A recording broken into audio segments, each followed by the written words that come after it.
Okay, hello, my name is Mary Laura. I am going to be presenting for Casey Smith. I am hoping that the geniogram is in the picture, but just to, I guess, briefly go over the geniogram. The geniogram is for Casey and Joey Smith. This is Casey's mom, Sandra. She was born in 1975. She had a relationship with Bob, who was born in 1972. Both of her parents look like they have had substance abuse issues, and Sandra Smith is currently in recovery.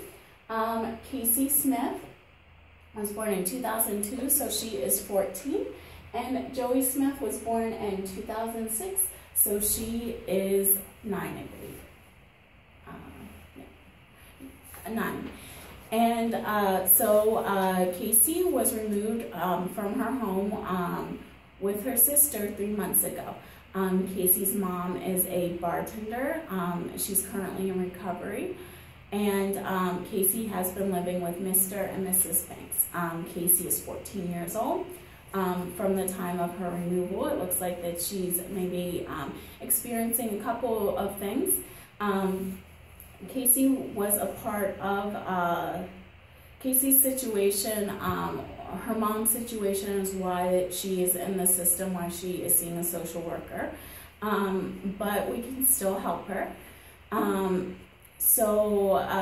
Casey currently looks to be not doing so well in a couple classes.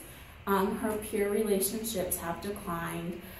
She doesn't communicate so much with Mr. and Mrs. Banks, but her placement does look to be safe, secure. And she does have her younger sister, Joey, who she is very attached to. She has a firm relationship with her. And it looks to be that Casey is Joey's primary emotional support. So the presenting problems, there are several. We went over her communication issues with both her birth parent and with Mr. and Mrs. Banks. They look to be on the normative scale. The communication can improve, but the things that we're going to approach right now, because her mom may be in treatment for a while and her foster environment does seem safe and secure. It's helping Casey with her depression, what looks to be depression as exhibited by her sleeping habits, her loss of peer communications, and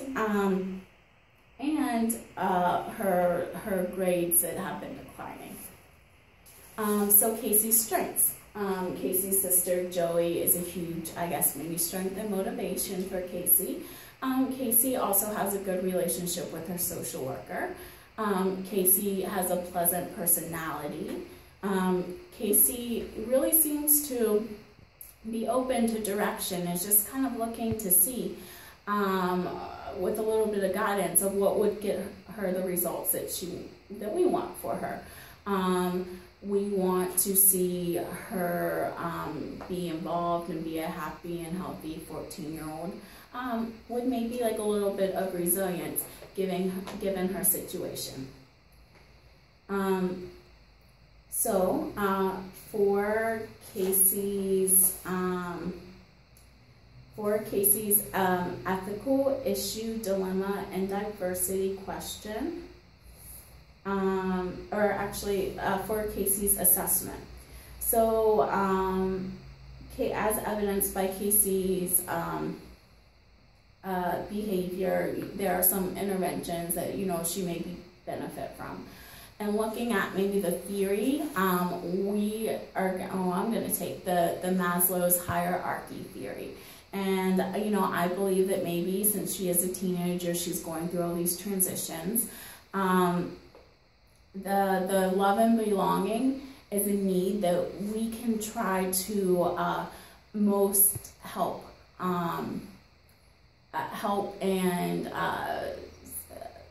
create an environment for that. Per review of Casey's strengths and presenting problems, her grades may improve with a little bit of tutoring. Her communication may improve in her relationship with her parent, and her foster caregivers may improve with group therapies, and her depression may improve with a little bit of activity. So we're trying to do that with just different recreational activities, and maybe even scheduling time for her to see her friends. For her ethical issue, dilemma, and diversity question, Casey is on therapeutic drugs like pharmaceutical drugs, and she's responding well to antidepressants. She's happy with it, her doctor's happy with it. The only thing that we need to kind of make sure is that we communicate and inform her to her consent according to the NASW ethical consideration 1.03, which is the informed consent. The dilemma, an ongoing dilemma that, as a social worker, I might want to be aware of, since it is a sibling situation, and since my client, Casey, isn't really communicating that much to me, is to make sure that she's not just making decisions just based on her sister. So in terms of visitation, an ethical dilemma would be to whether to keep the same visitation schedule as her sister, or to maybe alternate Casey between just different therapies or facilitated therapies with her parent in addition to the visitation schedule. The diversity question. Right now, Casey is in a home with Mr. and Mrs. Banks, and they are a religious couple.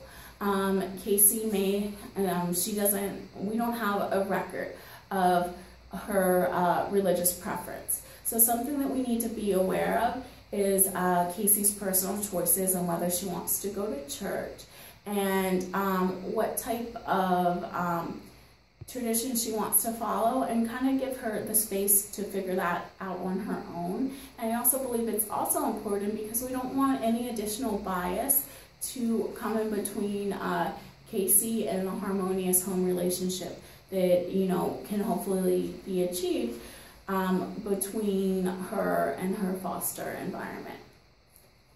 The evidence-based theory for Casey, I chose to go with cognitive behavior therapy.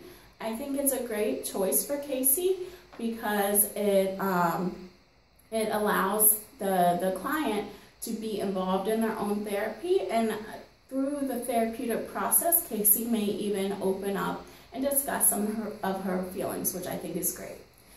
As far as the diversity question, for the differing religious beliefs, for Casey, I thought it was really important to, kind of give her space to determine her own beliefs, because she is a teenager and she may rebel, or she may not be able to embrace a spiritual awareness if beliefs are forced upon her and she doesn't happen to them on her own. So for this purpose, I believe it's important to find good resources out there. And luckily, there is a doctorate student. Her name is Kelly Jackson at New York State University that developed a manual for adoption and for foster care, and she recommends that in a foster environment that the foster parents find a way to let the child maybe explore their own beliefs, or if they have established beliefs that are different from the foster parents' beliefs, the child is able to maybe go to different groups, different religious services to embrace those beliefs. And I guess for feedback, I would like to know questions, suggestions, alternative perspectives. Does somebody have a client that's similar to Casey? And how would you approach the situation? And also, in terms of severity of problems.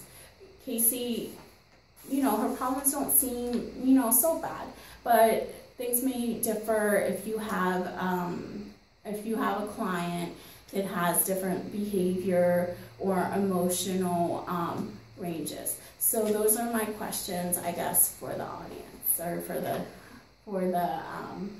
audience of students and the staffing. All right, I thank you.